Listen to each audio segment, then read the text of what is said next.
Okay, how about this one?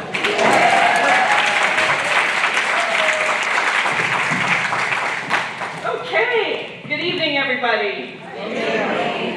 It's really great to be here. As you know, this is my part of town, West Seattle.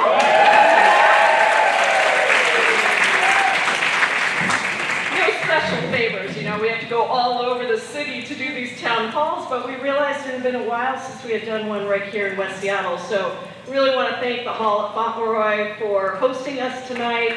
And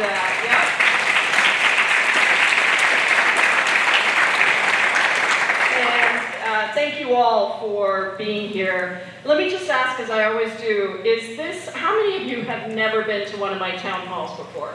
Oh, wow! All right, fantastic. Amazing. Let's give a big round of applause.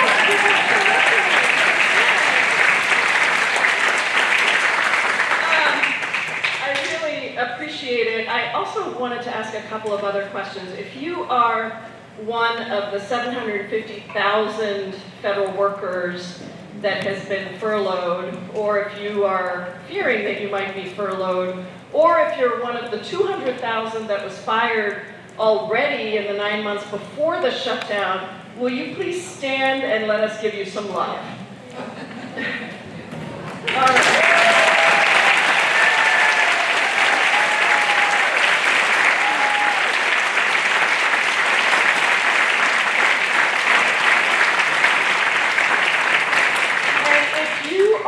A government worker, an educator, a caregiver, a researcher, a scientist, a healthcare worker that has been affected by any of this administration's slashing and burning over the last 10 months, would you stand and let us give you some love?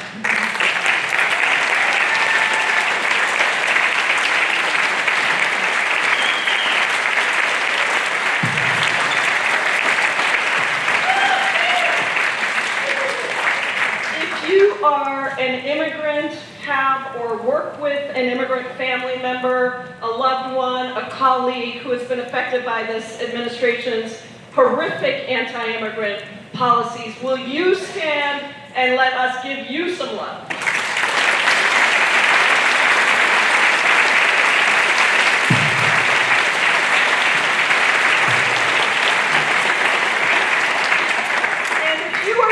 Concerned citizen who cannot stand what is going on around us, and you are ready to make a difference and do everything we can to take back our democracy, stand up and let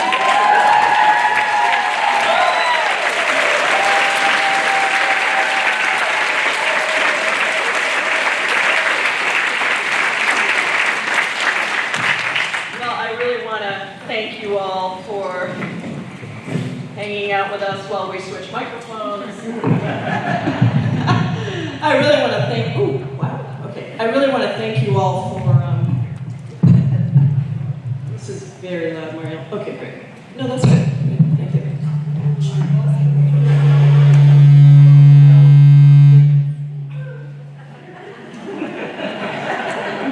That's to give emphasis to everyone's commitment to our democracy.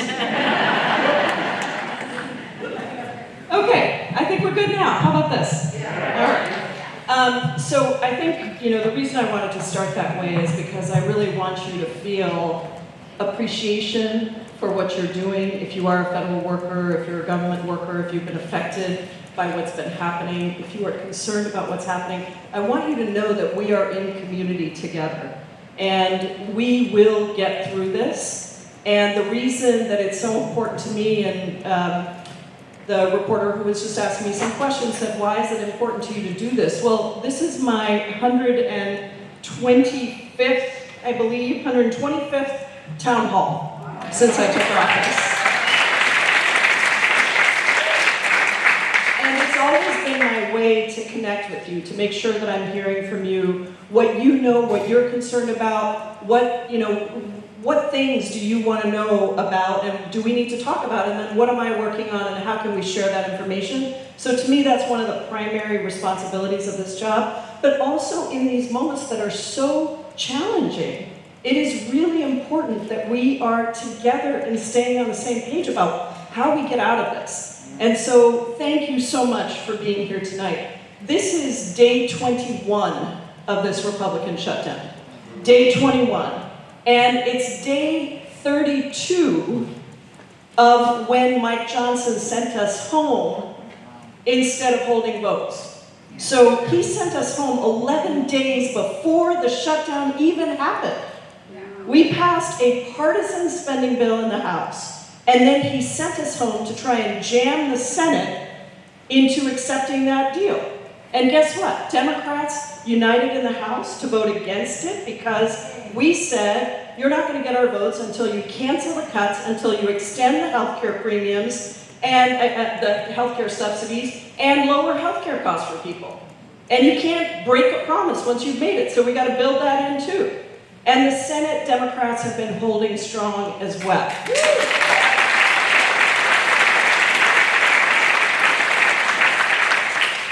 Now, the thing I want you to know is that, remember the Big Bad Betrayal bill? That's what I call their bill, that they passed in early July. That bill was the bill that stripped $1 trillion from Medicaid and supercharged ICE and stripped food stamps from people. And since that day of passing that bill in a very partisan way, we have only been in session for 20 days. 20 days. So that's almost 3 months. We literally have only had 20 days of legislative work. So while the country is suffering in all of these ways, instead of doing the work of Congress, we have not been in session. And it's great for me, I get to be home with you, but it is not good for the country. If you control the House, the Senate, and the White House, it is your job to govern, which means you have to negotiate to get the votes that you need to keep the government open, which means you need to talk to the minority party, and you need to figure out how to get to closure. But instead of that, that bill kicked 15 million Americans off of health care. Nursing homes are already slated to close. 15 nursing homes in Washington state slated to close. And now the ACA tax credits, if they're not extended, then that will mean another 22 million Americans will see their premiums either double or triple. Now, some of you have probably started getting your premium notices. Those are just starting to go out in Washington state. Probably most of you will get it over the next 2 weeks. And these premium notices are set based on what happens with these subsidies. And I think all of you know that I believe our healthcare system is broken in this country. That's why I have the Medicare for All bill. Because I don't think anybody should be worried about healthcare. But until we can get to that, we are piecing together bits and pieces of ways that people can afford health care in this country. And these tax credits are an important part of that. If those tax credits don't get extended, then a couple making $53,000 a year would see their premiums double. A 50-year-old couple making $95,000 would see a $17,000 increase in their health insurance costs. And the thing that I find really remarkable about this is 80% of the people who have those Affordable Care Act tax credits live in states that Donald Trump won. So the number 1 and number 2 states are Florida and Texas. And Louisiana, the state that Mike Johnson, our Speaker of the House, is from, the Speaker of the House, not our Speaker of the House, the Speaker of the House is from, 60% of the births in the state of Louisiana are funded through Medicaid. So that Big Bad Betrayal bill that stripped Medicaid will affect their constituents. And it's very difficult to understand how these Republicans can continue to vote for things that are deeply going to harm their constituents. But that is what they're continuing to do, with the exception of Marjorie Taylor Greene, who now says that she signed the Epstein discharge petition Now she's saying that the Republicans are responsible for the shutdown and that we have to address healthcare costs in this country. So, you know, who knew? There are a couple of lies that are coming out that I do want to address. One is when Republicans say that we don't need to address this issue now, that we should just reopen the government and then they'll do something to fix it later. Okay, I guess I don't, right, exactly. Now or never, right? The premium notices are going out now. This can't be delayed. It should have already been fixed. This is something that has to be fixed right now. They also say that the whole reason that we shut down the government is because Democrats want $1 trillion for health care for undocumented immigrants. I would love to have health care for undocumented immigrants. I actually think that would help all of us. But let me be very clear, that is not on the table. That was not a part. Undocumented immigrants have never been eligible for health care in this country. I think it's a crying shame. It would actually lower costs for everybody, but that's never been a proposal that's on the table. So that's just an out lie. And I think when people start to bring in undocumented immigrants in this way, they realize they're losing the battle around healthcare, and they're trying to bring immigrants in to blame undocumented immigrants. It's just not true. Now, another lie is they say this is a clean continuing resolution. A continuing resolution funds at the same levels that things have always been funded. Clean means there's no partisan things on it. This is not a clean continuing resolution because it continues the funding from this spring, from March, when all the Democrats in the House voted against that resolution because it slashed the funding from the previous year. So that's not a continuing resolution, that is a partisan budget. It was not the same as before. They slashed veterans, they slashed a bunch of agencies. That's why we in the House said no. Now at that time, I think it was early in the term, there were some senators who were like, maybe we need to go along with this. That didn't go too well for them. I think most of the country felt like they should have held out and used their votes to make sure that we didn't have those cuts in the budget. But they did go along, and then you know what happened right after?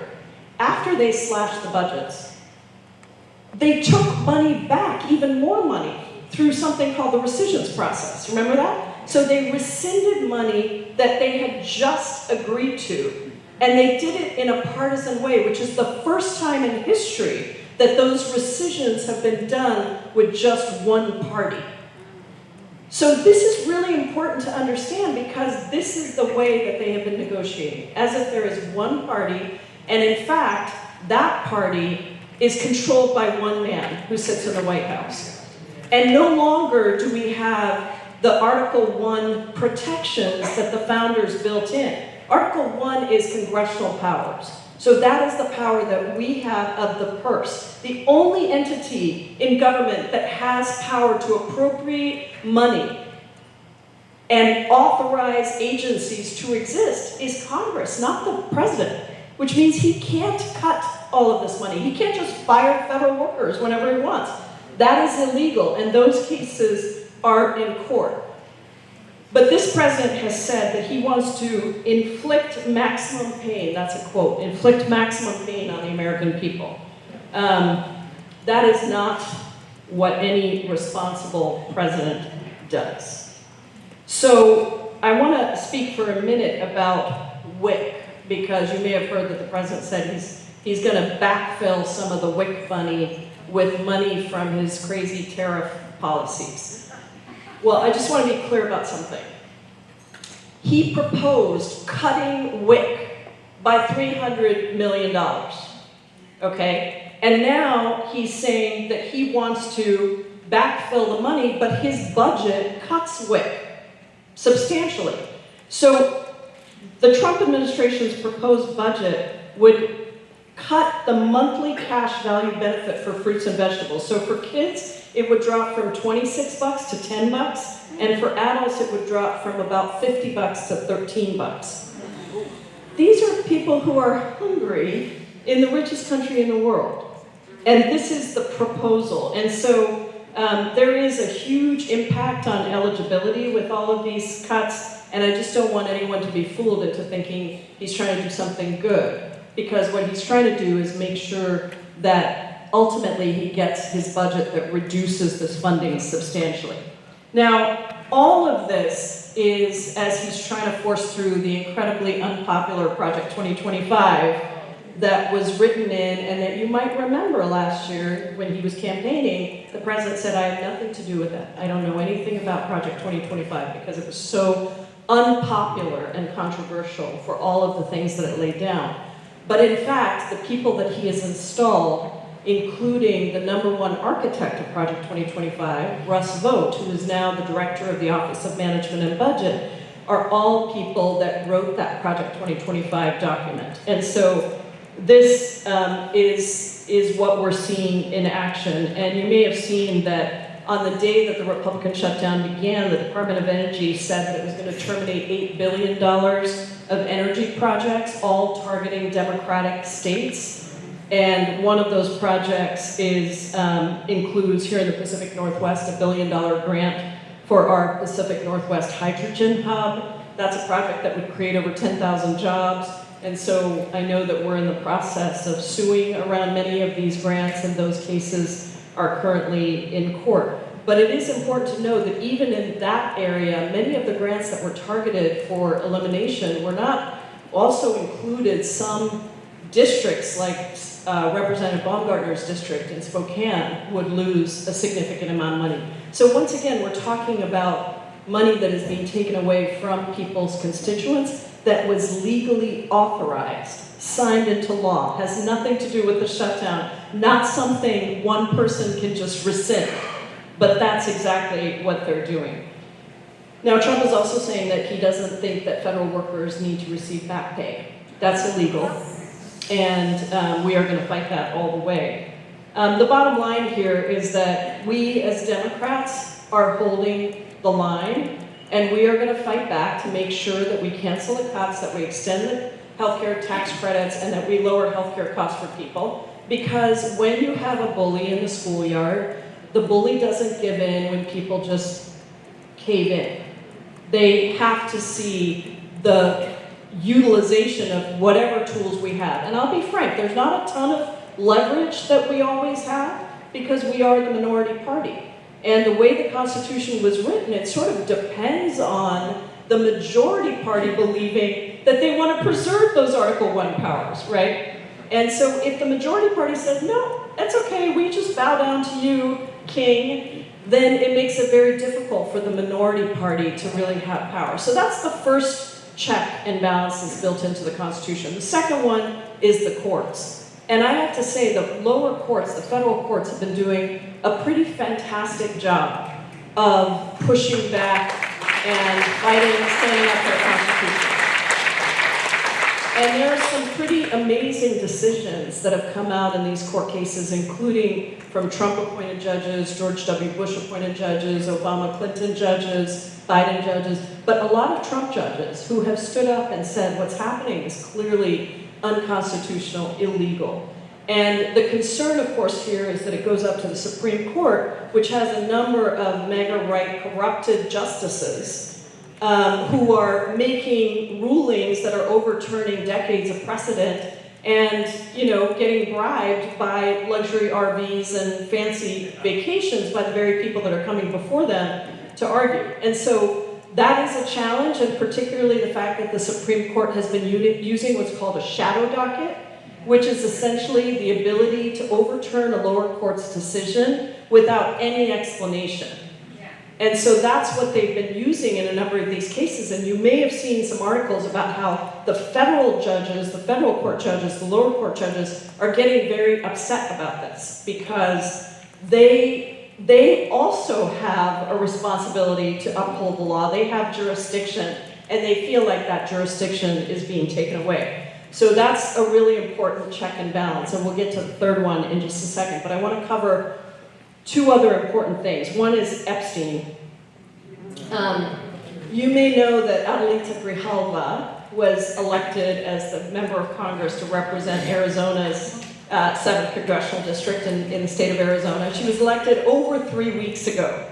She is she's going to be a fantastic member of Congress. She's been a fantastic legislator already in various roles. Mike Johnson has refused to swear her in.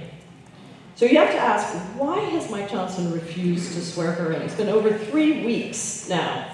Actually, now it's almost 4 weeks. And the reason is, my view, but corroborated by many other people, there is only one reason he's refusing to swear her in, and that is he doesn't want her to be the 218th signature on the discharge petition that would bypass the Speaker to bring to the House floor a vote to release all of the Epstein files.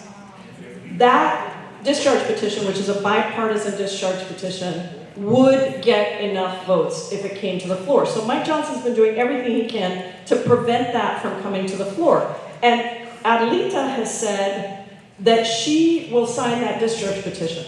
You need 218 votes. We have 217 votes.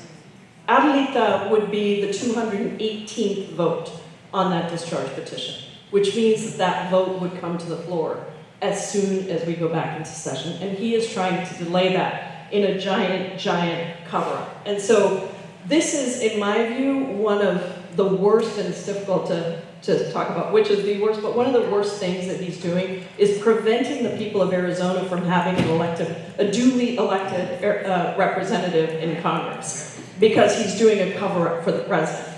So that's another thing we've been working on. The other thing I want to talk about is just immigration and the militarization of our streets. And what an incredible No Kings protest, huh?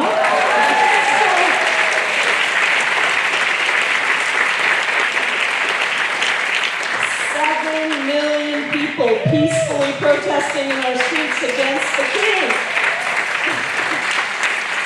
Against the wannabe king, and it was just so beautiful to be up on that stage, and I assume many of you were out there. It was just so great to see you all out there, and to see these events, 2,700 events across the country.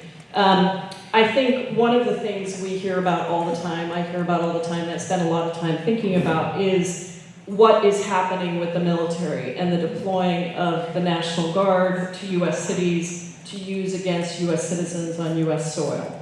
The Posse Comitatus Act is a nearly 150-year-old law that you might know that says that federal troops can't participate in civilian law enforcement except in extremely narrow circumstances. And this is like a long-standing American tradition that really sees military interference on civilian affairs as a threat to both democracy and personal liberty.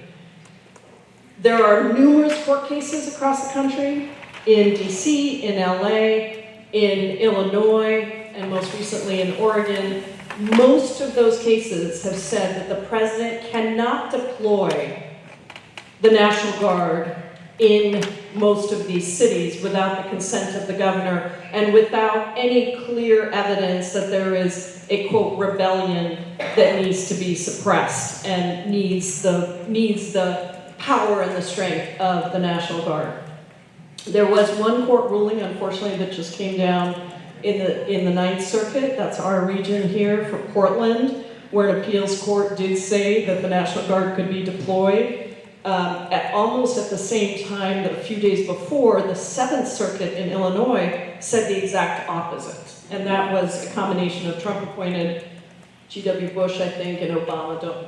I think that's correct. But a number of judges that said that they could not deploy them in Illinois. Now they're saying they can deploy them in Oregon. And so Trump has, of course, appealed this to the Supreme Court. So we will have to wait and see what happens here. But I thought that a couple of the quotes I wanted to read to you from some of these rulings are really good. And I want them to give you some hope and some confidence that some of these federal court judges are doing a phenomenal job. Judge Immergut in Portland, Trump-appointed judge, this is a nation of constitutional law, not martial law. President's determination was simply untethered to fact.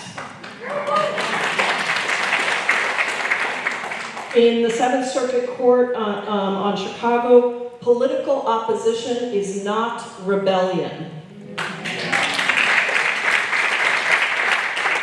These are, I spend time reading these because I'm interested in them and because it's my job, but they are interesting to read, actually, to see what the arguments are. And I think it's just important to know that this may go to the Supreme Court, and it will be a huge problem if the Supreme Court rules against the majority of these court decisions.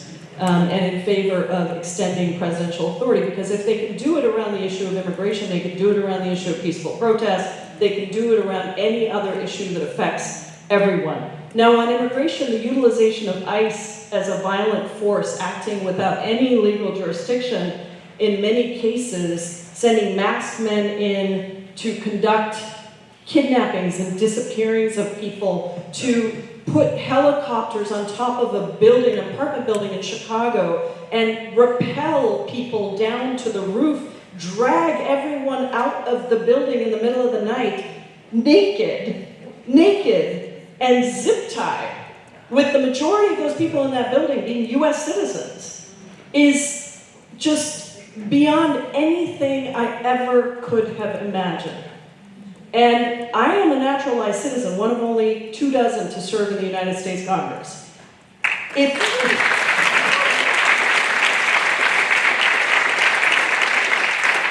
anybody had ever told me that this could happen in the United States of America, this went out,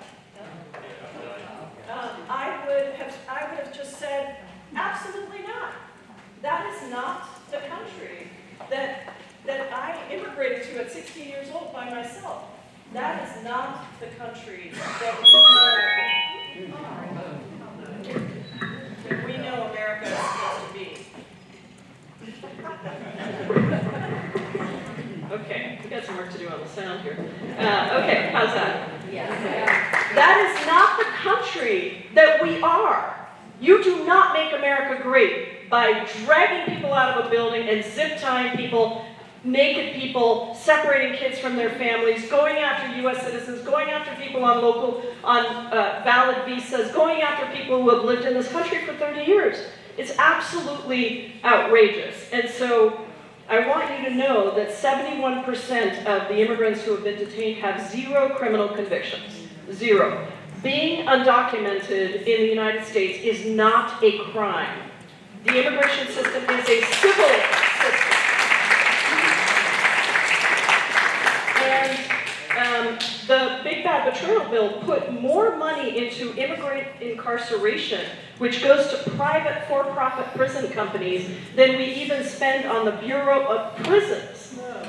So this is the new profit-making scheme in the country, is to incarcerate our immigrants. So I'm doing a number of things. I'm the top Democrat on the Immigration Subcommittee. If we take back the House, I'll be the chair of the Immigration Subcommittee.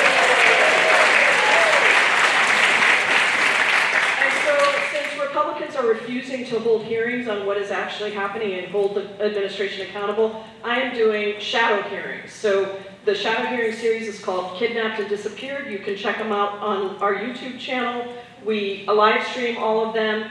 And then I'm also doing field hearings, and we're actually doing a field hearing in Chicago later this week. So I'm leaving from Chicago in a couple of days. We will be doing roundtables with impacted people and then a public hearing with about 19 to 20 members of Congress in Chicago that are coming in and flying in from all over the country. And the purpose here is to educate the public about what is happening so that they can't do this in silence, and then to make sure that the public's understanding of this continues to increase and the resistance to this continues. Because remember, in the first Trump administration, when they separated kids from their families, they actually had to withdraw that policy. It was one of the very few times when the first Trump administration had to backtrack on a policy because there was so much public resistance and outrage. So that is happening right now. We are working with attorneys on amicus briefs. We're getting everything prepared. But most importantly, we are helping to build that resistance movement. And I don't know how many of you have done my Resistance Lab trainings. Yes? All right, awesome. If you haven't, go to resistancelab.us to sign up. And we just did one on immigration justice on Sunday. We had 1,000 people from 44 states participate. And it was really, and we'll do that again. It is working, and one of the ways we know that is public polling. Trump's approval is tanking.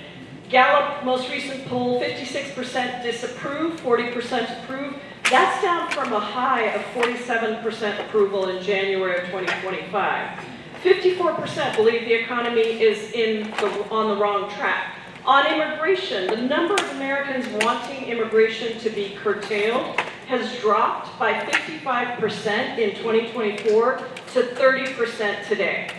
So this is a really good sign. It means Americans are being reminded that we are a nation of immigrants and that immigrants from all generations have contributed so much to us and that America is uniquely tied to our immigrant identity. So there's a lot more work to do, but I think I wanted to give you some notion of why the third and most important check and balance that the founders built in was you, we, the people. Because when, absolutely.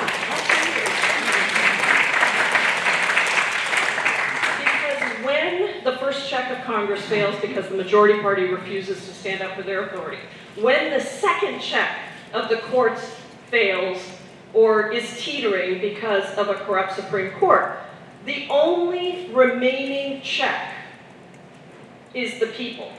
And we have to do everything, and I'm doing everything in my power in this position to make sure people understand your voice is so important. And what you do matters. And when 7 million people come out in the biggest protest in American history, the job is not finished, it is just beginning. It is just beginning.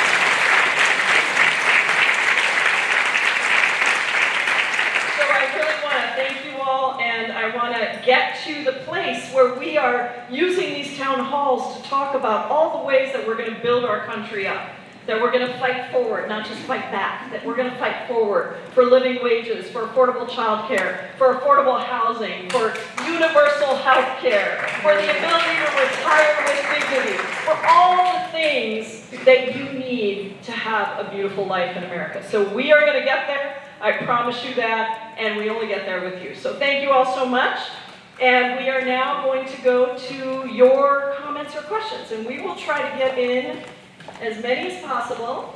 And we're going to have people line up right here, just one line in the middle. One line in the middle. Because of the mic issue. Oh, so, got it. Yeah. How do I do that?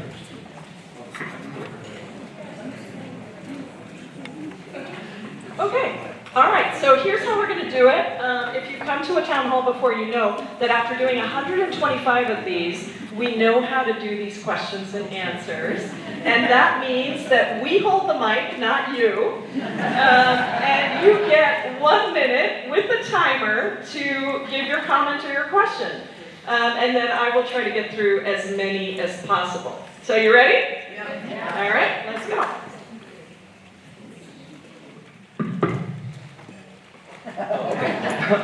Hi, my name is Dustin Pomadibong. I work for the Environmental Protection Agency. I'm in the I'm a Safe Drinking Water Act inspector and case officer.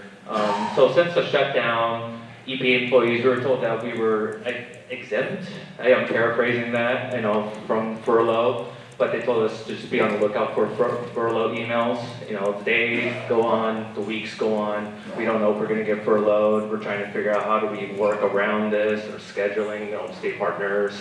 It wasn't until yesterday where it seemed to be random or maybe targeted furloughs went out.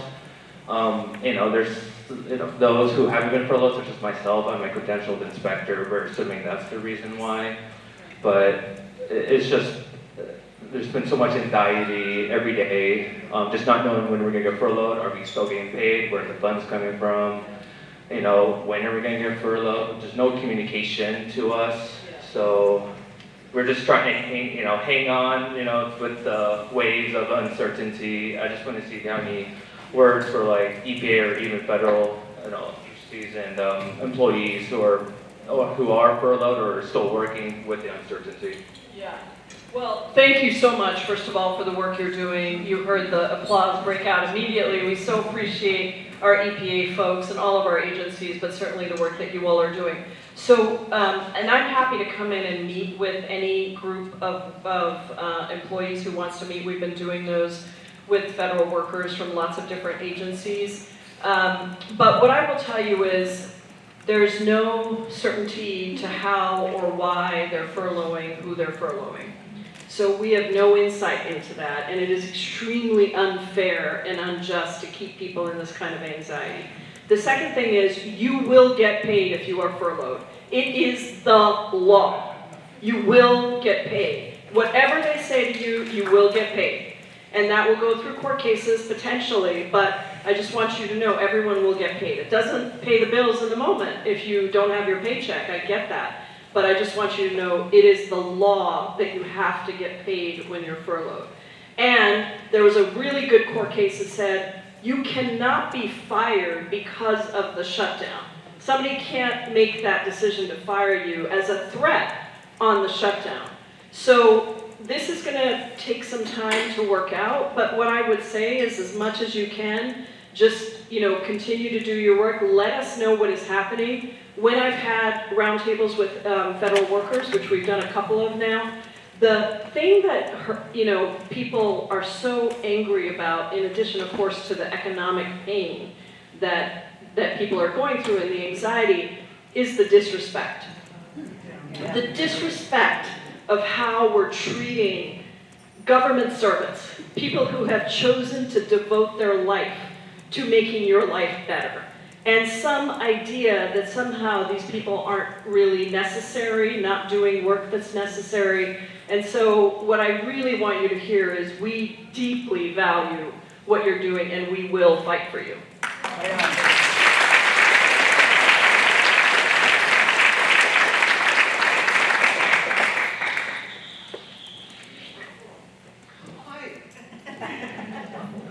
Oh, you hold it. Okay. Okay. Hi, and thank you so much for doing that. Every day, if it's not one, it's more than one. Just outrageous proposal President Trump has, and I don't know the best way to get at it. I don't know. The things he proposes are so outrageous that you don't know what to do. But is it better to focus in on just one or two issues, or write you a letter? What's the best way for the public? We have marches, which is great, but I think he needs to hear opposition every single day, and he probably does. But what's for citizens like me, what's the best way? Yeah, great question. So it's really important to pick a couple of things that you feel like you can really make a difference on and try to mobilize other people as well. There are lots of different ways and toolkits, and different organizations that work on different topics have ways for you to get engaged. You can write letters to the editor. You can organize your neighbors around an action. You can be a part of a community support group for federal workers who are not getting paychecks and need help to get through. So there are any number of ways, but I do recommend you take the Resistance Lab training if you haven't, because we actually go through how democracies crumble and what the effective tactics of backfire are. So that's on the campaign side, so I can't talk about it too much here, but if you go to resistancelab.us, you can sign up for that, and we give you very concrete ideas on things and ways that you can do. But the most important thing is, don't wait for the one thing. There is no one thing. Momentum happens when lots of things are happening, lots of events, lots of pushback is happening, and you build the momentum for a public resistance that is in every place with every person.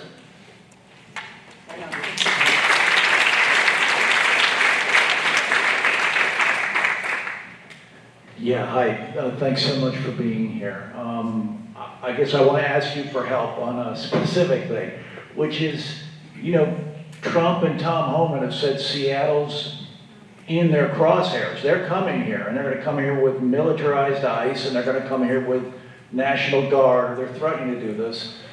And it's kind of crickets in terms of Seattle and Washington electeds.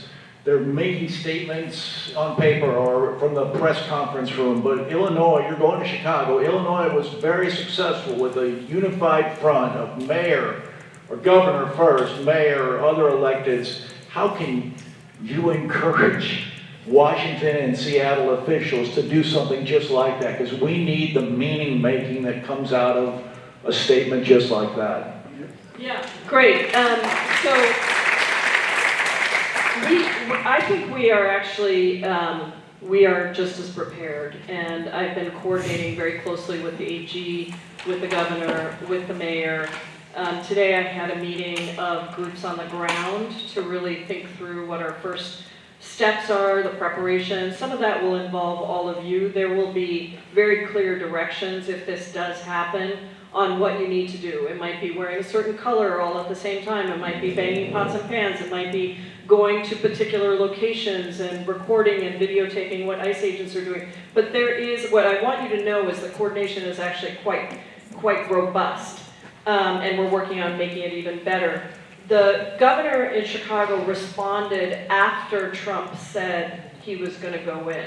So what we have to do is prepare. DC prepared for 6 months through their Free DC coalition.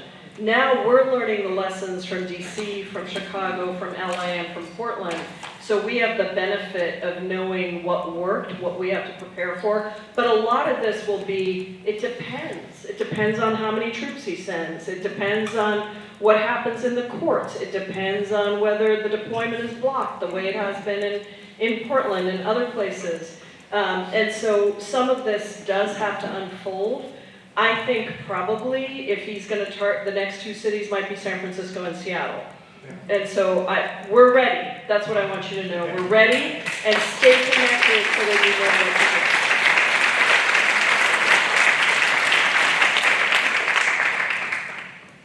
what to do. Good evening, Congressman Jayapal and everyone who's on your staff. Thank you for being here. So first most, I am a DACA recipient. Anyone in this room who's not familiar with DACA, it's for individuals who were brought here at an early age. This was an executive order by the Obama administration in 2012. I came here when I was 2. I had no consent to being here. I was not even able to walk or talk. So I didn't consent to being brought here, but here I am nonetheless. And I am one of those undocumented immigrants that you guys are fighting for. That aside, I do contribute to my community. I am an oncology nurse at the University of Washington.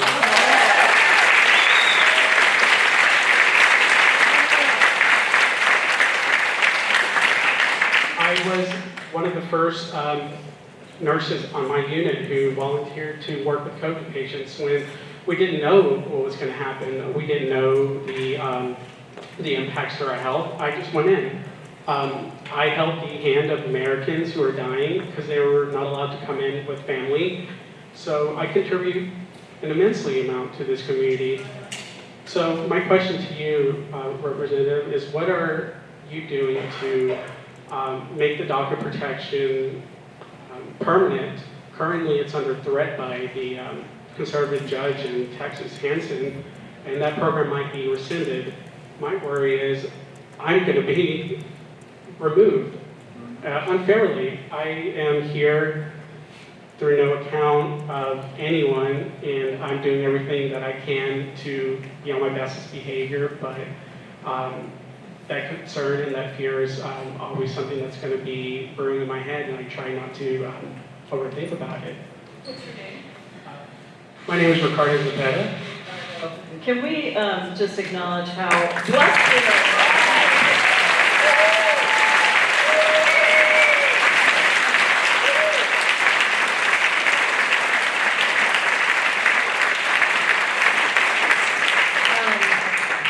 You gave me chills when you were talking because I'm so deeply grateful to you, and it was the Dreamers themselves who led the campaign to get DACA, Deferred Action for Childhood Arrivals is the program, to get President Obama to pass that. And it gave protection, legal protection for undocumented young people who were brought here without even knowing that they were brought here. Many of them didn't know that they were undocumented until they got a form from the school to go on a field trip, and they realized that they couldn't provide whatever paperwork they needed to provide. And the undocumented and unafraid movement led the push to get DACA passed. I was on the outside at the time. I had founded and led for 12 years One America, which is the largest immigrant advocacy organization in the state, one of the largest in the country, and we fought for that protection. Now, what Ricardo is saying is that this law was passed through an executive action that President Obama passed. And the Republicans have been trying to get rid of it over and over and over again, and it filed court challenges, and it now rests with a judge in Texas, with a court in Texas, and it's entirely possible that that gets overturned. The only way to provide protection to Ricardo and to all of the undocumented immigrants across the country that desperately need a humane immigration system that actually works for people is for Congress to pass laws. And the last time we even got close was in 2013, when there was I was on the outside at the time pushing for this, there was a bipartisan bill to reform the immigration system. It would have provided permanent protections for undocumented dreamers, as well as for the 11 million, as well as legal pathways for people who wanted to come here and study, as I did on a student visa, people who wanted to come here and work, family members. If you're a US citizen, you fall in love with an undocumented immigrant, it is extremely difficult to marry that person and live with the person you love. There is no line to get in. When people say, go get in line, there is no line, because we have not redone the immigration system in 30 years. We haven't reformed it and modernized it in 30 years. So that is really what we need to do, and we have the bills. That bill passed the Senate in 2013 with 68 bipartisan votes. Lindsey Graham was one of our champions. It's hard to imagine this. 68 bipartisan votes. It came to the House. John Boehner was the Speaker of the House at the time, and he refused to bring it up for a vote because he knew it would pass. And why did he not want it to pass? Because Republicans, unfortunately today, this has not always been the case. Sometimes it's been Democrats in the past that have been very bad on immigration, including Bill Clinton. But today it's the Republican Party that does not want to settle the issue of immigration, because it is much more valuable to have immigrants out there to blame for everything, including the $7 trillion in tax breaks that are going to billionaires. And so this is the crux of the problem on Dreamers in particular. So we are trying to move federal legislation, but it requires stiffening the spines of Democrats to stand up and fight for immigrants, and then turning Republicans back to be with us and not allow them to blame immigrants for everything. And that is a public conversation that we have to have. It's why we did the Immigration Justice Resistance Lab, because so many people don't understand the immigration system. And for the first time in a long time, we have an interest in understanding what is going on in immigration. And so we're hoping to build that movement, just as the Dreamers did in 2008 to 2012, in fighting for DACA. We have to do that again. At the same time, I think that if the court overturns it, there is still huge public support, bipartisan support, for Dreamers in particular, precisely because of people like you. Precisely because they see people who have worked on the front lines during COVID, who are in our universities as educators, who are doing the work that so many people need them to do, and who are brave and unafraid and contributing members. So my belief is, even if the court overturns it, we may have an opportunity to then legislate it and put it into law, and once and for all, provide certainty for people like you, Ricardo.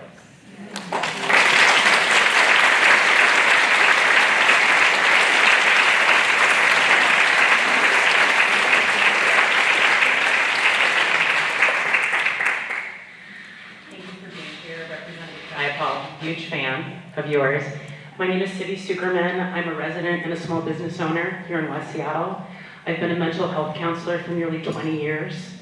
I remember the day after Trump was elected in 2016, having 7 clients that day, probably one of the hardest days of my working life. And now I'm overseeing newer clinicians. I have 8 clinicians that work for me, and I can't provide them healthcare benefits. I get subsidy on the exchange myself. I see the average salary for mental health care providers is about $60,000 a year with master's degrees and numerous continuing education requirements year after year to be able to provide the care that we need to provide to people. We're often the ones that are pulled in when it comes to gun violence and everything else. This is a mental health problem, and I see nothing being done about the mental health care system except for venture capitalists and tech companies coming in and infiltrating the mental health landscape, and it scares the hell out of me. It scares the hell out of my future and these newer clinicians I see coming up. So with the shutdown, what I'm hearing in the back of my head is privatization. And we already have such an infiltration of privatization in healthcare and vertical integration, specifically United Healthcare. And I'm curious what the Democrats plan to do with that is. And then on the second note, are we going to hold these folks accountable when we take back the House and Senate? I'm really tired of us being so nice. I'm really tired of it. Thank you. Thank you so much for the work that you do. Mental health is, I just watched this crisis unfolding and getting worse and worse, and I'm so grateful to the professionals we have that are trying to do so much with so little. So in terms of how we're dealing with this, you know, my Medicare for All bill includes mental health because it's comprehensive care, right? You can't just separate out mental health and say that's not included. And so we do need to cover that as a central part of whatever insurance plan we provide.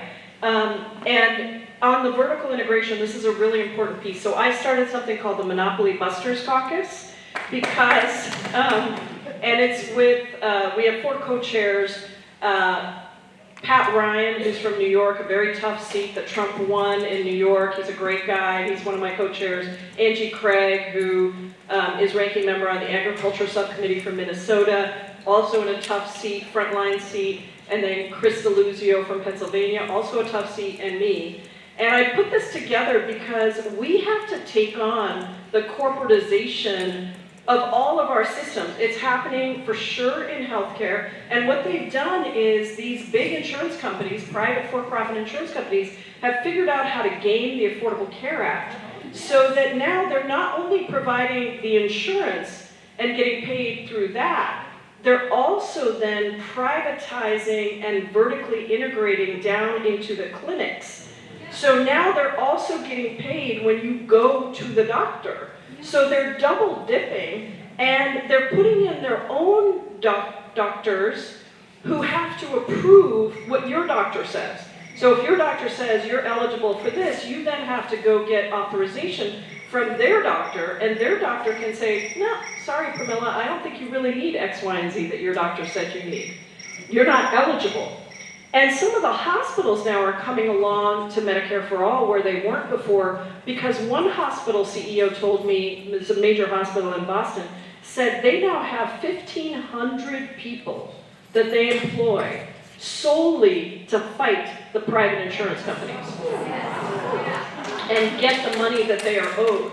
So we have to fight back against this corporatization, and venture capital is now coming in, taking over independent doctors' clinics. You know, this is happening just across the board. It's happening with mental health. By the way, it's also happening on housing and childcare. And so fighting the big corporations and the big private equity money that's coming in is a critical piece. And I have been on a soapbox, as I can sometimes do, with my own caucus to say, you have to pick this up. We have to call these people out, and we have to pass legislation when we take back the House that actually cuts off all these giant corporations from profiting off of people's pain. And so the answer to your second question is, if I have anything to do with it, you better damn well believe we're going to do all of these things when we take back the House.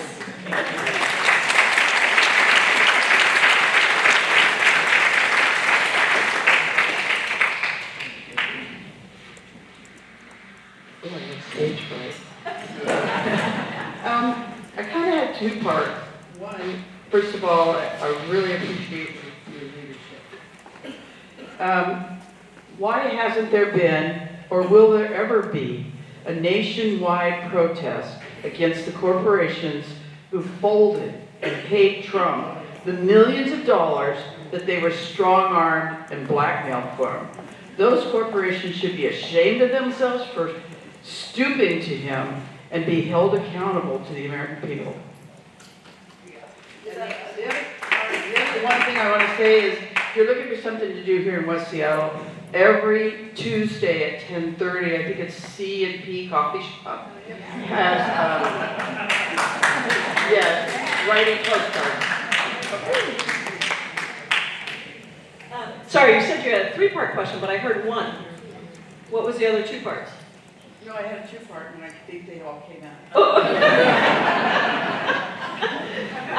If you know anything about me, or if you heard my speech at No Kings, 100%. People are caving. These big corporations are caving. They have to be held accountable. I think one of the most inspiring things I saw was the Tesla takedowns, because it was a nationwide protest that everyone could be involved in, something that was really central, that targeted the corporate interests of Elon Musk, right? It targeted the money. It was a follow the money campaign. And by doing that and targeting the profitability of Tesla, you got Elon Musk out of the Department of Greed and Evil. That's what I call Doge. And so that was extremely effective. And I do think that we have to do 2 things as far as corporations, universities, law firms, that are all kind of caving, being bullied / caving. I think, number 1, we should call out courage whenever it is there. So Perkins Coie and other law firms that did not cave, we should really call them out and congratulate them, right? Because capitulation is contagious, unfortunately, but courage is even more contagious. If we can lift it up, people need to feel like I did something good by taking a risk and not caving in, because there are risks. So that's number 1. And then the second is, we do need to target these big corporations, and if you work for one of them, I just saw that Apple, it made me want to throw away my iPhone and my Apple computer, because I just saw that Apple is funding the construction, the destruction of the White House, and the construction of the Gilded Ballroom. And so is Amazon. And so, these are corporations, and we have to remind them that at some point there will be some other president besides Donald Trump. And these companies rely on us for their revenue, for their products. All of their benefit comes from consumers and workers. And we have to remind them that they are responsible and accountable to us. And so finding those examples of people that are standing up is really important, but then finding a way to do what Tesla takedowns did with some of these other big companies is really important. And many of them are headquartered right here in my own district, and I keep taking them on, because even if you all work, because 40% of my constituents that vote for me probably work for one of these big 4 tech companies, but you're not the problem. The problem is the structure that continues to treat consumers and the public as if we're not important. And so I think that's why people respond so well, because everybody wants these companies to do good things. That's why you work for them, because you believe they can do good things and they have good things to contribute, and because you need a paycheck. And so it is just really important, I think, that we have a strategy around taking on some of those big corporations. But is there? There are in different ways, but I think we need to get better at it.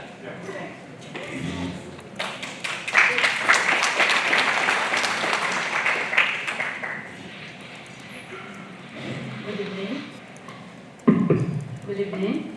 Our most respectful and powerful leader, Congresswoman, and audience. I'm low-income family, an immigrant, educator in public school theater. My announced comments is my compliment and comments for to you. Your legislative work for is matching my daily life, food, weight, affordable housing, education. Thanks a lot. Is not no boundary to say thank. Thank you so much. and powerful message for us today. And today's our Diwali, their hopeful lives. I hope you bring it happy Diwali's lives for all of them. And second question is, as educator, Head Start program, as I know, everybody knows, even Education Foundation is the Head Start and Head Start program, is the journey for them, pathway or journey. But why doesn't administration try to hammer in the nail for this program and talking about middle class, not talking about working class family? And if they take up the program from, how many million, I forget the number, but families go back to work. Where is the economic coming? Money makes money, but this is our power is for no education, make hopeless and keep at home, the economic down, and we have back to country as me, as like, thank you so much for the evening. Thank you. Thank you so much. Thank you for being an educator in the Head Start program. It's so incredibly important and serves so many people across our state, across our country, and happy Diwali. Diwali is our festival of lights, it's our festival of the new year, and it's a very important time for us all to gather, so this is a perfect gathering of community for that. I don't know how to answer why this administration and why the Republicans have targeted programs like Head Start, like WIC, basic safety net services. To me, it's unconscionable that we are the richest country in the world, and we have people who are hungry, and that we fight about whether or not we should give them food.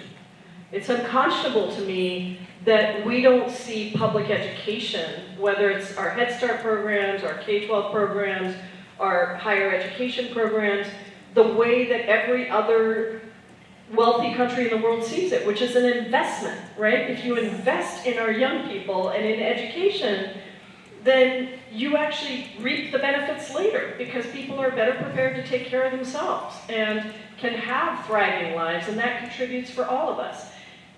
It's inconceivable to me that we would somehow make it seem like people who need a hand up at different times in their lives are somehow less than.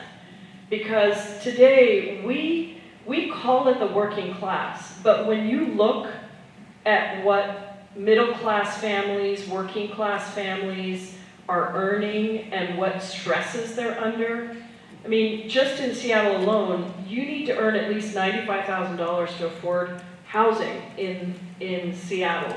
And because rent for a one-bedroom apartment is about $2,100. Childcare for one child is $2,900 a month. So people are making choices to leave Seattle, to not live here. They're making choices between rent and childcare, between drugs and mental health, between the prescription drugs they need and mental health, whatever it is. And it's just unconscionable. I don't know how to answer that. But what I do know is I actually think that the majority of Americans are with us. When you ask people, how do you feel about universal health care? The vast majority of people say they want universal health care. They want a public education system that people can afford. They want to be able to feed the hungry. And so what we have to do is get the people who are elected to Congress to actually reflect the views of their constituents. And to fight for them, to stand up and fight for them.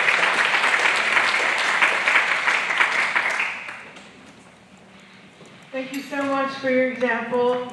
You're such a great neighbor. My auntie.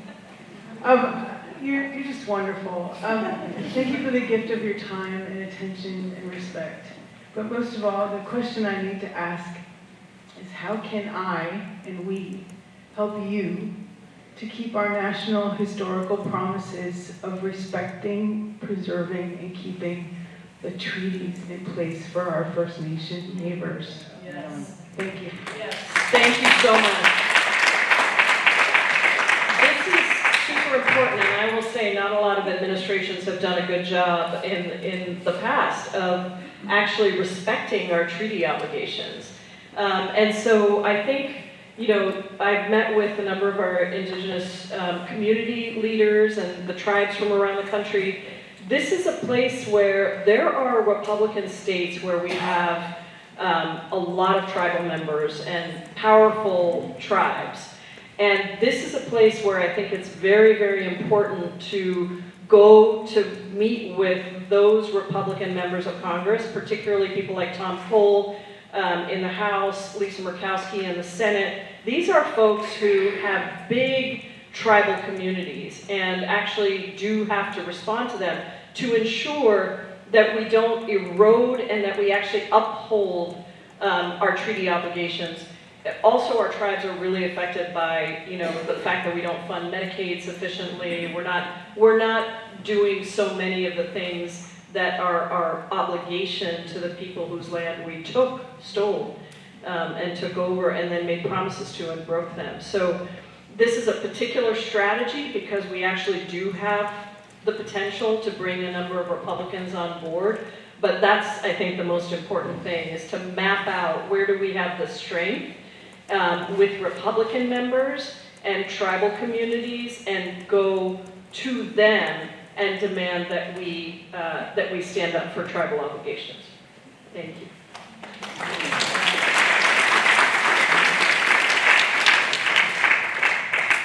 Hello, hi. Thank you for being here, and I want to talk about renters' rights. Every year rate goes up, but what is the cap? It's 10% every year, but what if you live there 7 years? What happens then? So it's like pushing people out because they can't afford to pay the rent.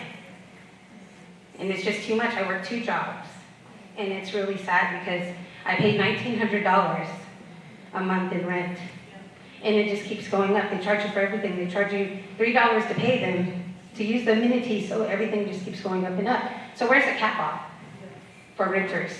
Yeah, thank you so much. I'll answer this from 2 levels. One is at the federal level, what we need to do is build more housing. We really need to build more housing. And we have not invested in housing at the federal level in a long time. We haven't invested in upgrading federal housing, but we also haven't invested in new housing.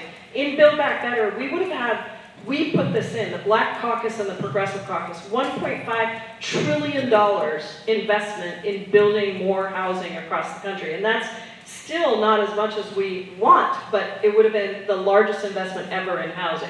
So one thing we're working on is just getting more federal dollars into building housing. In terms of rent, that is a city issue, and I think that there have been really strong proposals, just like we see in New York City with our mayoral candidate there, to freeze the rent.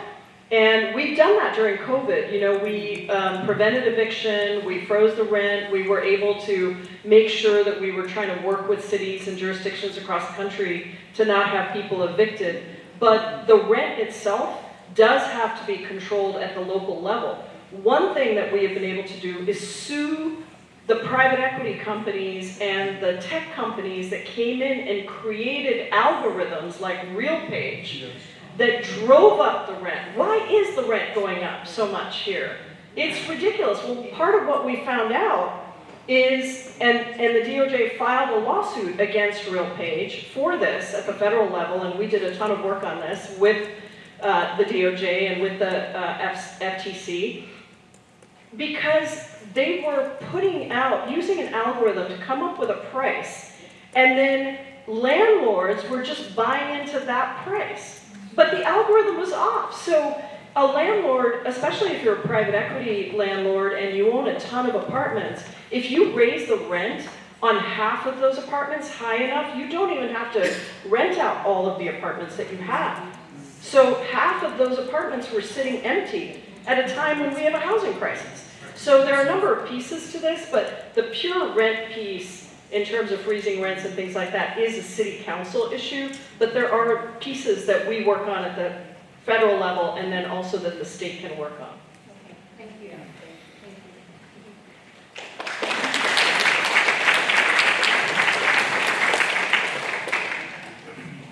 Hi there. Like others, I want to acknowledge you and your staff for coming out, especially when so many representatives aren't engaging in dialogue.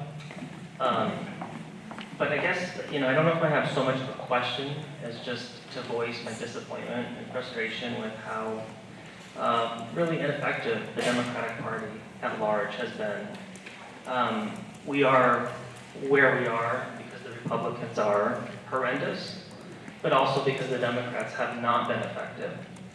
And I just don't think many people see much changing in that way.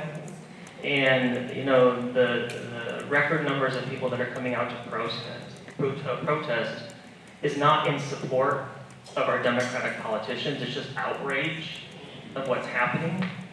And the healthcare provider said, what's going to happen? Are we going to fight if the Democrats take the House back? And I just don't think we can have much confidence that there will be an effective fight from the party at large.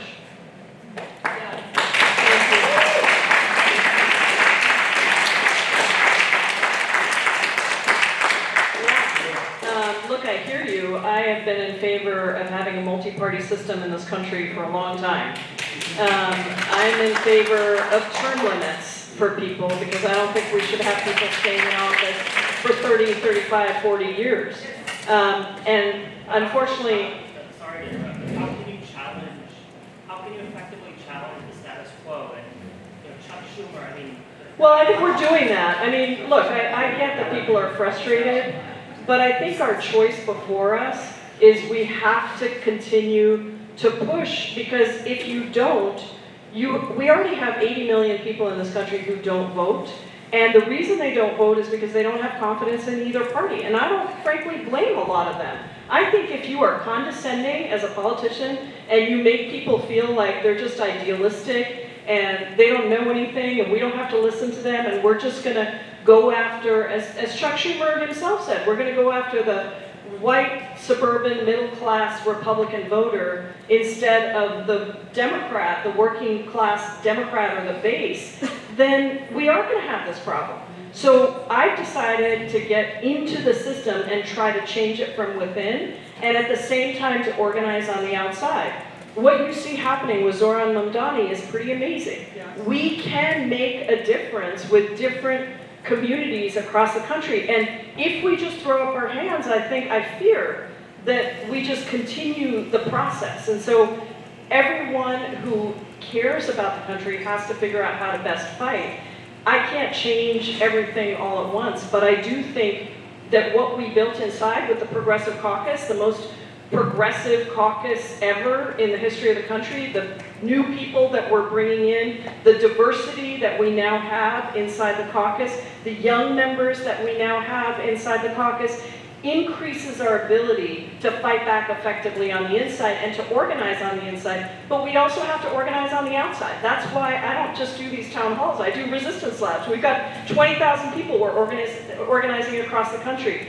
I can't answer for Chuck Schumer other than to keep holding him to account, other than to make sure the Democrats don't fold, and we're not always successful. But I'd rather be in the fight at this moment than outside of it, and that's all I can commit to you, but I hear you.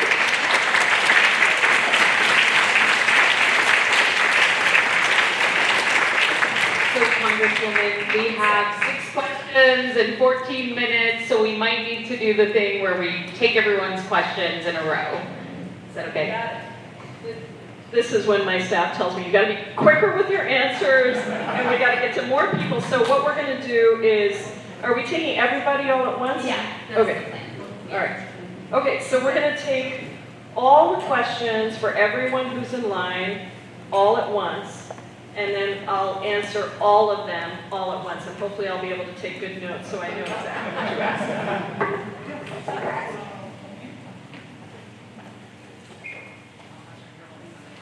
Hi, thank you again for being here tonight. My name is Megan Atchison, and I want to bring up something that I'm grateful for my Head Start colleague here who mentioned Head Start, but we all know on October 10th that thousands of federal employees lost their jobs, were fired. 466 of those were through the U.S. Department of Education, and within that, our Office of Special Education is gone, our Office of Elementary and Secondary Education is gone. Those are the folks that administer programs for students experiencing homelessness, children and youth experiencing homelessness in our public schools, students in foster care and early child care and education. Without those staff, there's one staff person left, who's a director. and a policy fellow who's employed by a different federal ethics organization. We cannot administer those programs without those federal employees there. So what happens to our students experiencing homelessness, our students in foster care, and our early child care and education students who are entitled to programs that are written into federal statute? That's just a comment, not a question. No, thank you. Area that happens to be grocery, and in looking at grocery all around, I know the prices of food are going up. A lot of that has to do with water, especially in Oregon with the dams coming down on some of the agricultural areas. They're not being able to rely on the water that they were used to. But I was curious if you ever went in to like one of the things, other things with subsidies. I made the mistake of going to the Seattle Law Library and looking at subsidies. Beer's subsidized. I didn't really know that, but it's emergency water, and I guess we need it now. But what I was looking at is medications, and I signed HIPAA law, so I can't really tell you a lot of stuff. But I know when my father had heart disease, he ended up with some medications like 3 cents for a pill, and he ended up paying $100 out of pocket sometimes. And I don't know what, I know there are agencies in place, but I would just really like to see some kind of way to look up a review on the price of medications. The primary ones that are sold from when I worked was diabetic medications and heart disease medications, and they are marked up so high, it's just, it's ridiculous. And I don't know, as far as like Wegovy being $500, if that's, really a great victory when that was supposed to be done for diabetics. Thank you. Just wanted to echo everyone's thanks for being here. Really appreciate your commitment to progressive values and being a part of the community. So really grateful for that. I wanted to ask a question related to Palestine. You released a statement on August 5th acknowledging that the attack on Gaza was a genocide, and I really appreciated that. You actually got ahead of the UN Commission on Inquiry, recognizing the same thing, which was released in September. And so some of the recommendations from that, let me hold this up so I can do the mic too. Some of the recommendations from the Commission were that member states cease transfer of arms to Israeli forces, ensure that individuals and corporations in their jurisdictions are not involved in aiding or assisting genocide. Specifically, I'd like you to speak to Amazon Web Services and Starlink, which both have many offices here in Washington State, and to take action against individuals and corporations who are aiding genocide directly or indirectly through investigations and legal proceedings. So if you could just speak to some of the things that you've been doing to meet those 3 obligations, I'd greatly appreciate it, and thank you for your time.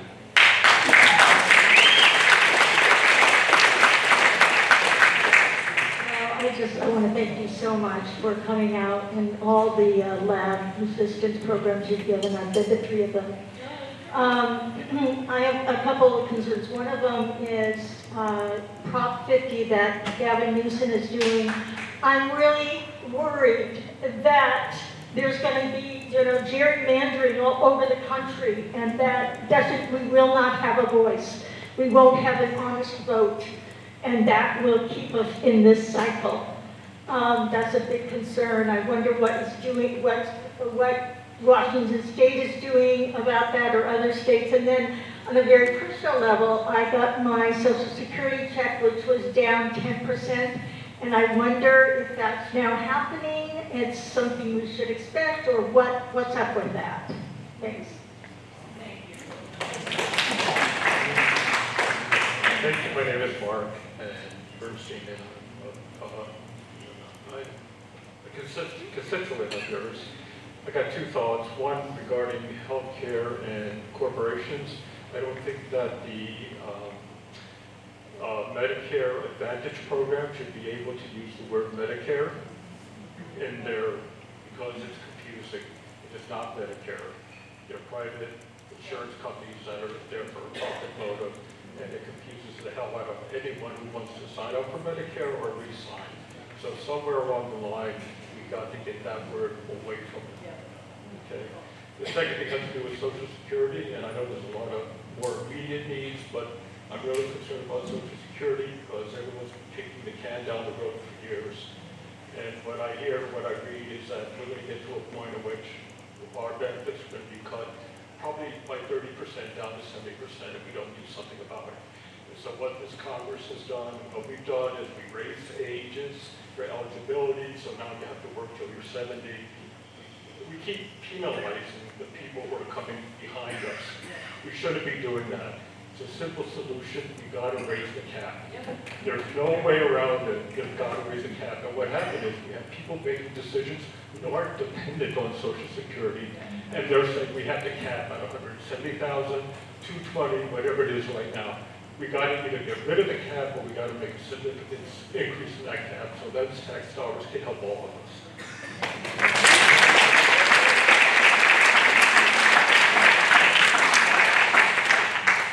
Hi, I'm Jordan Crawley, Chair of the 34th District Democrats. In our organizing work, the question we're often asked is, what are Democrats doing? And like you, I chose to get into the system to affect change, but we need that change now. We've continued to communicate the work that progressive champions like you are doing, but I think that the question of what we're doing is deeper than that. It relates, I think, more to what you've said about Article 1 and the checks and balances.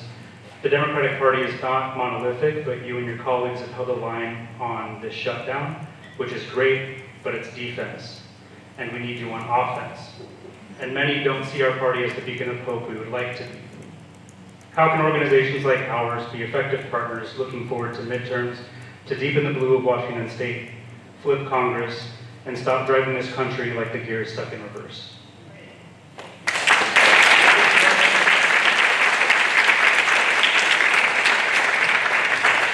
Okay, awesome questions. All right, let me try and go through them. I hope I got everything. I took some notes.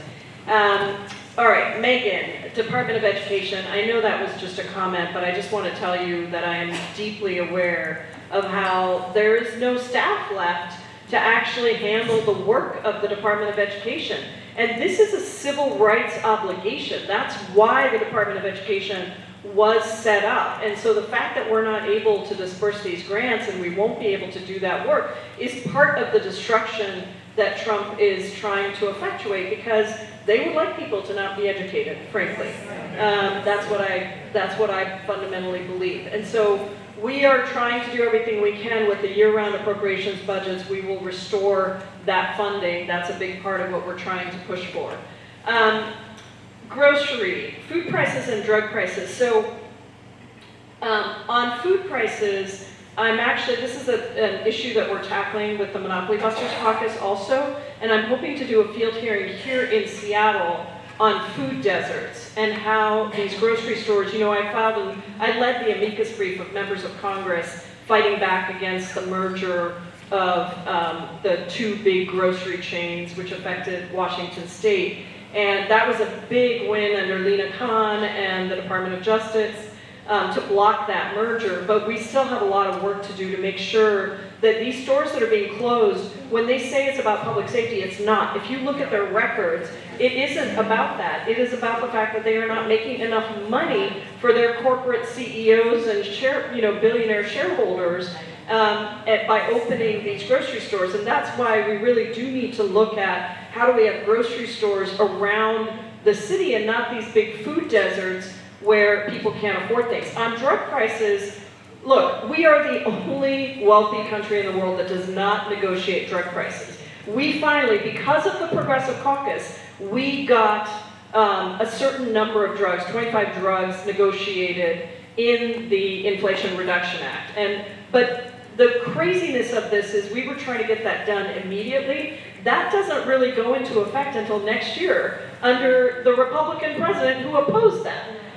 It drives me crazy, but you do have some caps now, out-of-pocket cost caps and things like that we were able to get through on the Inflation Reduction Act. But why do we invest all this government money into the research and development of drugs that then get sold at these prices that are completely outrageous? You can go across the border to Canada and get a cheaper price on most of these drugs than in the United States, because in the United States, these drug companies are making bazillions off of these drugs that they pay dollars for, cents for, and that actually in many cases your taxpayer dollars went into investing. So negotiating drug prices is a huge, huge, huge issue We got a little bit done in the Inflation Reduction Act. We should have gotten a lot more done, frankly. We pushed for a lot more. And that is something that, with Medicare for All, we would take care of that. Because, again, it would be a negotiated price for everything.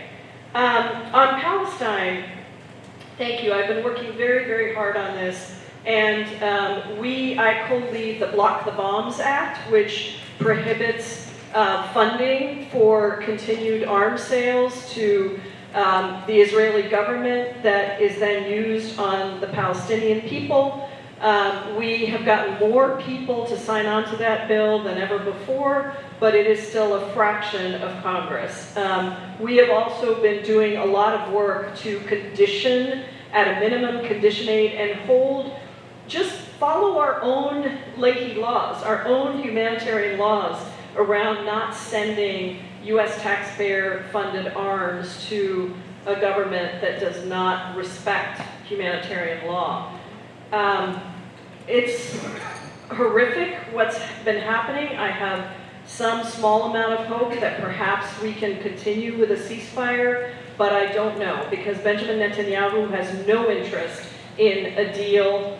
And I'm so glad that the hostages have been released, that Palestinian prisoners were released, that we have a temporary ceasefire, but aid is still not going in at the level that it should be going in.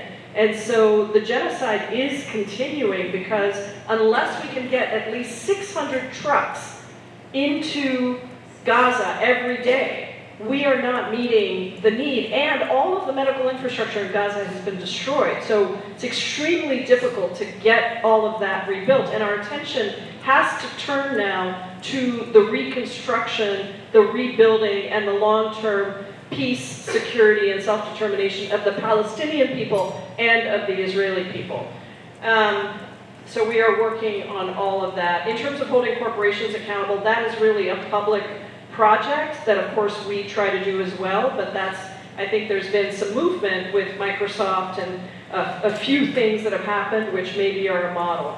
Prop 50 in California, yes, I'm very concerned about gerrymandering across the country. I think that what Gavin Newsom and California did was really important. They said, if you move forward with what you're doing in Texas, then we will have to move forward in California. We can't bring a butter knife to a knife fight? No, to a gunfight? What is that phrase? Anyway, I think it's like, you can't bring a butter knife to a gunfight. Very violent, I'm a non-violent person, but I think we have to understand that we got to play on a level playing field. And if they are pulling out all the stops, then we have to do that until we can take back control and then go back to a non-gerrymandered situation. But I am very worried not only about what they're doing in all these states, but also the Supreme Court's decision in this Louisiana case is going to be horrific result if they allow for the Voting Rights Act and Section 2 to be destroyed, which some of their comments made it sound like they were going to do. Yes, in Washington State we are looking at this, but as you know, we have I've spoken to the governor about this. We have a bipartisan redistricting commission. So in Washington State, we can't just through an act of the legislature change that. It has to have a supermajority in the legislature, which we don't have. And so then it would have to go to a vote of the people, and the timing of it all doesn't work, and we don't have the majorities we need to do that. So we're not one of the states that they are looking at, like Illinois, California, a few others. The Social Security check, talk to my staff, please. My staff is amazing, by the way. Please give them a round of applause.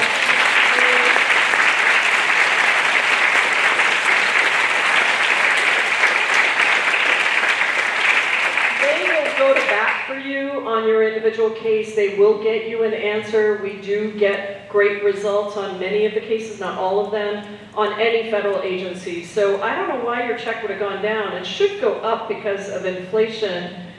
They just announced that the Social Security checks are going to have an increase. So anyway, we can look into that for you.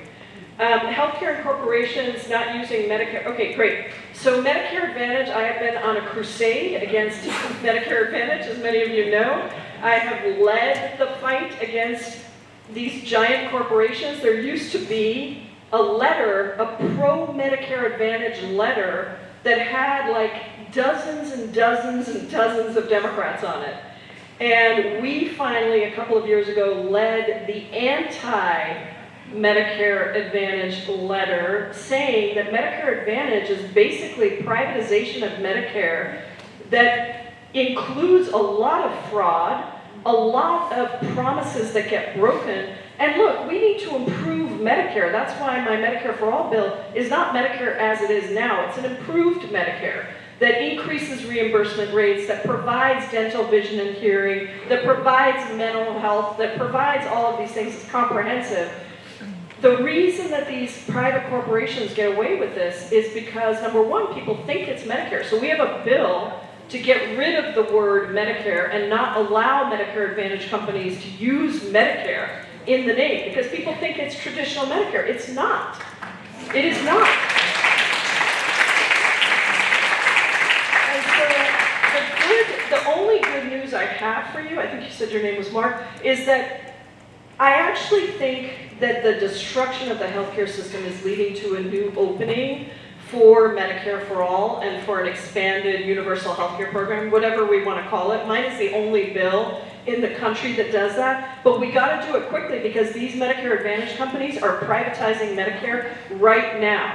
And so we are telling our seniors, don't get on these Medicare Advantage plans because we have had to do so much work for our constituents to get them off of Medicare Advantage. They've gotten on it, they've gotten off of traditional Medicare.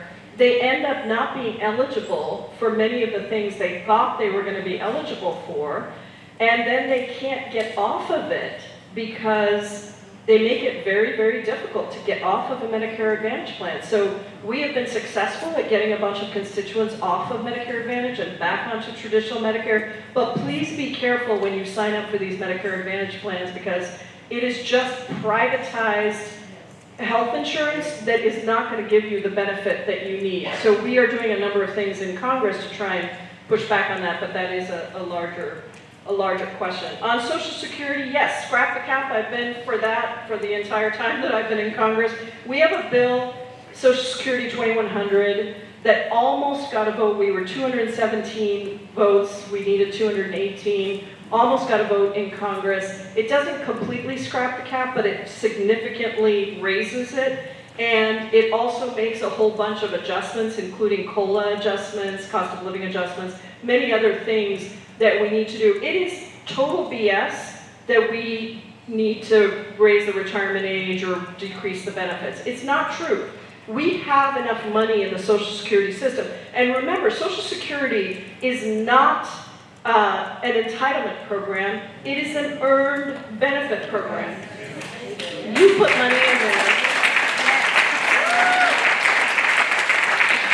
You put money into Social Security, and it takes care of the people who are older than you, and then people who are coming up behind you do the same thing. This is a collective program. It's one of our best, most popular programs that we have, and it is absolutely not true that we need to reform it by cutting benefits or increasing the retirement age. We can do it by raising the cap or scrapping the cap. That gives us plenty of money.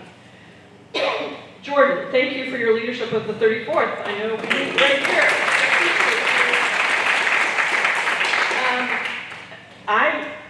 I couldn't agree more with you. We need to be not just fighting back, we need to be fighting forward. We are not just an opposition party, we are also a proposition party. We have to be a proposition party. And we have gotten slack and lazy and uninspiring. And we don't go after the people that we really need to go after. We treat our base like it's not important, and we run and throw money at a very small number of people in mostly suburban areas, and we think we're going to win over Republicans. That's not the country we're in right now. We should just focus on getting independence and our base. Most of the 90 million people who didn't vote in the last election are people who would naturally be Democrats, but they don't feel like we speak to them. And so some of the work we have to do is, you asked what legislative districts can do, vet the people that are running. carefully. And just because you have a D behind your name doesn't mean you're going to be fighting for the things that need to be fought for. And you do need to have a spine, and you do need to stand up, and it has consequences. I face them myself, but I believe in representing the people. So I'm going to stand up and fight for the things that I believe in.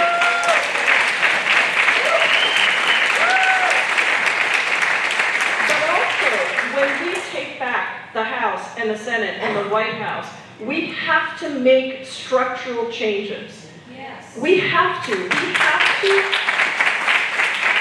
to pass the Voting Rights Act. We have to pass immigration reform.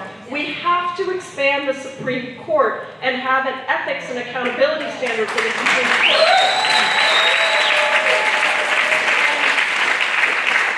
Probably none of that will be possible without getting rid of the filibuster. And I'm happy to go into detail about why I think we should get rid of the filibuster, why I think they have already done it for a number of things, and why they're probably going to continue to erode it even while they say they're not getting rid of the filibuster. But remember, if they get rid of the filibuster, it's to give tax breaks to the billionaires. If we get rid of the filibuster, it's to give voting rights to people, it's to raise the minimum wage, it's to pass immigration reform, it's to make sure that we have all of the things that we deserve to have in this country. And so we have to be thinking not just about incremental change, but actually about structural reform that does not allow a wannabe king to take over power, that actually builds in the kinds of justice that we need in this country, and that ultimately upholds the kind of democracy that we really are capable of and that benefits all of us. So thank you all so much for coming out tonight.